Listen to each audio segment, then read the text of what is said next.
Two last questions. Nancy Pelosi says that if the president wants to attack Iran's nuclear facilities, he's got to get congressional approval. Do you agree with that? I think these are things they should talk about, in the White House quietly, rather than her challenging the president. Publicly. Enormously delicate decisions that have to get made in the best interest of the country, not in the best interest of the Republican or Democratic Party. It's like the Democratic congressman who said if the surge works, it'll hurt the Democratic Party. Well, excuse me, it doesn't matter if it hurts the Democratic Party or the Republican Party. Let me ask you one last question. I'll start. It helps America, by the way. I'll bring you back into this, Judith. The head of the Al-Aqsa Martyr Brigades, a terror group, said about your husband, if I had the occasion to meet him, I would hurt him. For the sake of the American people, Giuliani shouldn't be elected. He is a disgusting guy. I think most Americans think very hard about their future, but basically threatened his life in this. This is beyond politics. This is now. I think what's important is to know that, Rudy is, quite frankly, the most fearless man that I know. He lived through September 11th. He took on a mantle of leadership without a template. There was nobody that told him what to do that day. And I think when it comes to any crisis, if I had to be in the hands of anyone, husband aside, it would be Rudy Giuliani. You worry when you hear things like that and you hear about personal threats and worry about the position of somebody that wants to be president?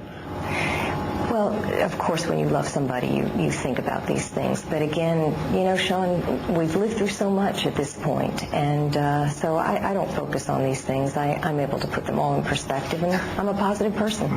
Do you worry about it? Well, gosh, Sean, I've been dealing with this a long time. First year I was U.S. Attorney, I just told this story. I was with Louis Freeh last week, and we worked together in the U.S. Attorney office. When I was first U.S. Attorney, the Mafia, Sicilian Mafia, I think, offered an $800,000 contract to have me killed. The FBI caught them, settled it, etc. Toward the end of all the work I did as U.S. Attorney, prosecuting hundreds of Mafia members, all sorts of drug dealers, whatever, another organized criminal put out a contract on me. I had put him in jail for 100 years, and he took it personally. But I got a little angry about it. He put out a contract on me for only $400,000. Okay. So I thought this was kind of an insult, going into That's low. But the reality is I've dealt with this all my life. You put it somewhere.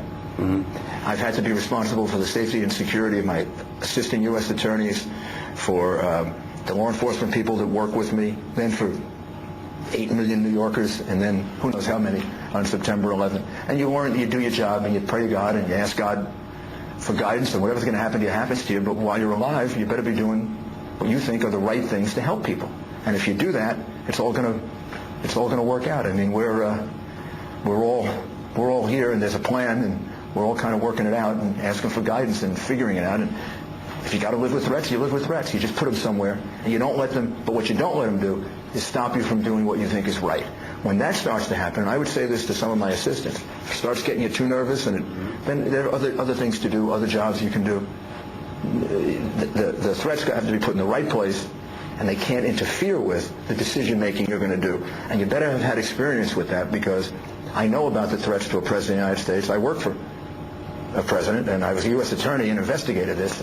And you got to just keep focused. Mr. Mayor, thank you for being with us. Ms. Giuliani, Judith, Thank you so much, Sean. Thanks, guys. Thanks. Appreciate it. Thanks, Sean.